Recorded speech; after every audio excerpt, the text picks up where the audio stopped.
그 찐윤 최측근 장제원 이야기 해야죠. 왜냐하면 너무 아름다운 이야기예요. 시발놈 진짜 열받게 진짜. 아니 왜냐면요 이게 내가 JTBC가 이걸 보도할 때 그냥 던지는 말 아니었다는 게 그냥 드러나잖아요. 보도 장제원이 뭐 반박 비슷하게 다시 보도 이 과정에 딱 쥐고 있는 카드가 여러 개가 있는 거예요. 네. 내 마음. 어저께까지는 내 마음. 문자가 나왔잖아요. 문자가 나왔잖아요. 그 문자가 나왔는데 이게 있어요. 사건 직후에 성폭력 상담 장제원 전혀 몰랐다. 저게 성폭력 상담이라고 하는 게 기록이 남아 있을 거잖아요. 해바라기 센터. 그냥 던지지는 않아요. 네.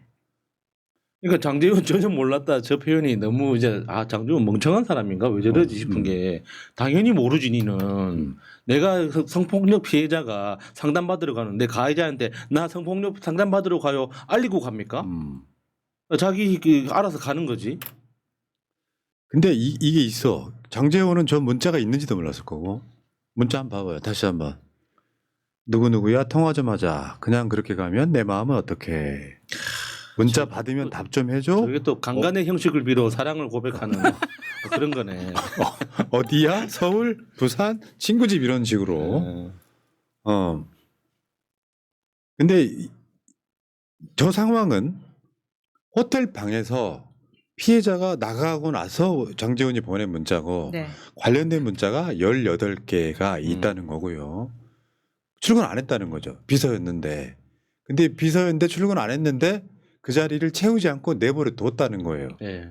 그리고 위로금인지 월급인지 모르지만 2천만 원까지 보냈다는 거예요. 그 2천만 원을 현금으로 줬다. 왜 현금으로 줬을까요? 그리고 이분이 이제 8시 반 정도에 호텔에서 먼저 나가고 장제원이 이렇게 문자를 보낸 상황에서 그날 출근을 안 했죠. 근데 보통 비서가 출근을 안 하면 왜 안 하냐. 빨리 나와라. 네. 닥달을 해야 될 거 아니에요. 그리고 그 다음에 며칠간 무단 결근을 했을 때도 그렇게 하면 안 되는 거잖아요. 그러니까 한 달 이상 무단 결근을 계속 했는데도 그 대체 인력을 구하지 않고 계속 공석으로 뒀다는 거잖아요. 그러면 도대체 무슨 문제로 이렇게 됐느냐. 같이 일하는 동료들도 궁금했을 겁니다. 네. 그러니까 이런 거요. 명백해요. 이거는. 저 성폭행을 당한 뒤에 상담도 했고 그리고 문자가 남아 있어. 네.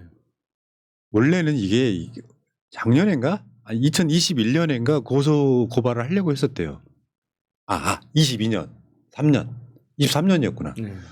23년에 고소를 하려고 했는데 서슬이 짚으는 상황이에요. 아유 무섭죠. 대통령? 실세 중에 실세였는데. 나중에 묻혀버리거든요. 네. 완전히 매장돼 버려요. 무고로 매장돼 버려요. 네. 안 하고 있다가 지금 윤석열이 탄핵되는 시점에 장제원이 힘을 잃었을 때 한 거예요. 이제 이해가 좀 돼. 그러니까 올해 2025년 11월까지가 공소시효라고 하잖아요. 그러니까 공소시효가 끝나기 전에 어떻게든 진실을 알리고 싶었던 거죠. 근데 저런 문자라는 게 예를 들어서 저걸 그냥 핸드폰 문자로 냈으면은 통신 기록상에 남아 있는 거고 카카오톡으로 했으면 카카오톡도 남아 있을 겁니다. 텔레그램으로 했으면 제가 봤을 때 장제원 같은 사람 스타일이라면 이런 나이대가로 봤을 때 자기만 나가면 된다고 생각했을 거예요. 그 방에서 보통 그런 실수를 대부분 합니다. 네. 그 방에 있는 자료를 지우고 나와야지 본인만 나오는 건 아무 소용없다. 그냥 문자일 거예요. 그냥 문자. 그거를 저는 계속 보관해 뒀다고 봐요. 피해자가. 그래서 이제 장제원의 변명은 이런 거죠. 전후 사정을 배제한 문자는 의혹 입증을 할 수 있는 증거가 될 수 없다. 내 마음은 어떻게라고 했는데 그러니까 근데 그러면 도대체 평일날 8시 반에 왜 내 마음에 대해서 이야기를 했느냐 비서한테. 출근 하기 전에. 네, 그 부분에 대해서 얘기를 해야 되는 거죠. 근데 본인은 그날 자기는 외박한 적도 없다는 겁니다. 그럼 외박한 적이 없다는 거를 기억하는 사람이 왜 문자는 기억을 못해? 말이 안 되잖아요. 장제원은 뭐 다시 말씀드리지만 정치 생명은 그냥 끝났다. 그러니까 이런 거요. 사건 뒤에 2천만 원 돈 봉투를 건넸고 그다음에 사건 이후에 충격으로 몇 달간 출근을 못했는데 그 자리에 안 채웠다는 거예요. 그렇죠. 안 나왔는데 월급은 나가고 뭐 월급죠. 비슷한 거예요. 위로금일지 월급일지 모르겠지만 그리고 했다는 거예요. 2천만 원 현금은 그대로 2천만 원으로 현금으로 보냈고. 네. 그런데 저거는 위로금이 아니었다라고 한다면 그 2천만 원은 출근도 안 하는 사람한테 왜 보냈냐? 성과금도 아니고 뭔데 그러면 도대체? 그러니까 그때 호텔 바에 장제원 피해자 윤석열 측 아니죠 장제원 측근 이렇게 해가지고 3명 있었대요. 예. 그러니까 이제 여러 가지 의혹 제기는 그런 거죠. 최대한 순하게 말씀드리면 술을 강권했을 가능성이 있다. 마셔 괜찮아. 언제까지 어깨춤을 추게 할 거야 이러면서. 자 거기다가 좀 더 좀 하드하게 가시는 분들은 혹시 약 탄 거 아니야? 뭐 이렇게 그런 추측을 해볼 수 있는 거고. 저 호텔 바에 지금 3명 중에 그 피해자 하나 장제원 그리고 장제원의 최측근 이렇게 있었다고 하면 굉장히 위험한 상황이고요. 그 앞에 1차, 2차 하고 이제 호텔 바에서 와인바까지 갔다고 하는데 그 와인바에서 그 이후에 기억이 안 난다는 거는 그건 진짜 무서운 거예요. 네. 그렇죠. 기억이 없다는 그러니까요. 거는. 네. 더 나간 데 그게 맛있다. 이상하다는 거죠. 자 그런데 문제는 이런 거요. 장제원의 측근 하나가 더 있었잖아요. 그러면 대충 보면 넌 가. 이렇게 됐을 거 아니에요. 이게 고의적으로 뭔가를 했다라고 하면 이건 굉장히 좀 재질이 나쁜 거거든요. 그렇죠. 상대방을 정신 잃게 만들어서 소위 법적 용어로 준강간하는 상황이 네. 왔잖아요. 야, 근데 뭐 이렇게 그 글자 그대로 그냥 술만 먹은 상태에서 그런 그 범죄가 일어났다고 하더라도 준강간 이게 형량이 엄청 높은 범죄예요. 그러니까 5년 이상 저기 유기징역이 이렇게 나오는 거거든요. 무기징역까지 나오는. 그러니까 장제원 잘해야 돼요 지금. 변호사비 아끼면 안 됩니다. 더글로리의 그 드라마의 맞아.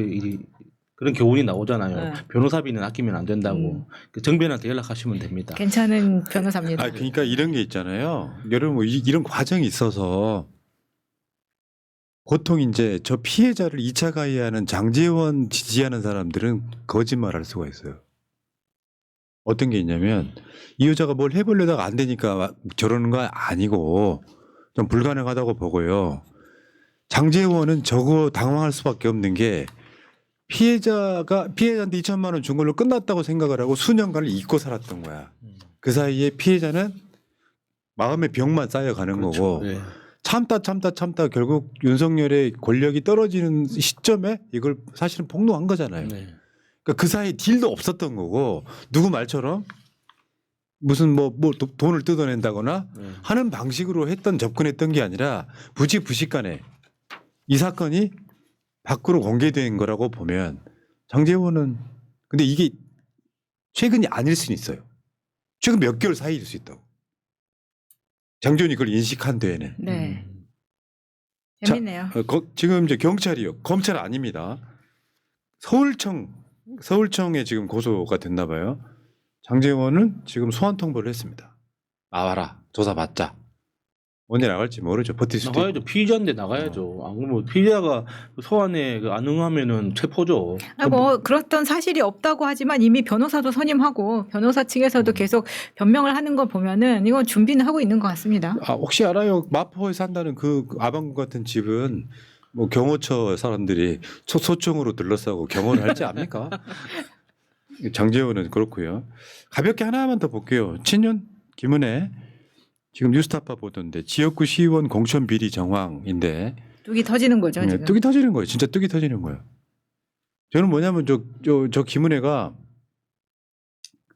지방선거 때 시의원 나갈 사람들 공모를 했다는 거죠. 공모를 해서 공모한 사람들 면접 보는 자리에 저 박광수는 안 나왔는데 박광수를 공천했다는 거야. 그 자체가 비리죠. 그것도 와, 비례대표. 진짜 대단한 거 같아요. 비례대표에다가 저렇게 공천한 것 자체도 굉장히 이상한 거예요. 네. 관련해서 녹취까지 다 나온 거죠. 네, 그런데- 비례대표는 보통 신인을 비례대표에 공천하는데 이미 시의회 의장까지 지낸 사람을 비례대표로 다시 공천한다는 건 그 내부적으로 굉장히 심각한 거래가 있었다는 뜻밖에 안 되는 근데 거죠. 저렇게 했는데 얘는 또 뭐 밖에서 새는 바가지 안에서 새는 바가지 이런 거와 비슷한 거예요. 동료 시의원의 금품 제공 혐의로 박광순 성남시 의장 법정 구속.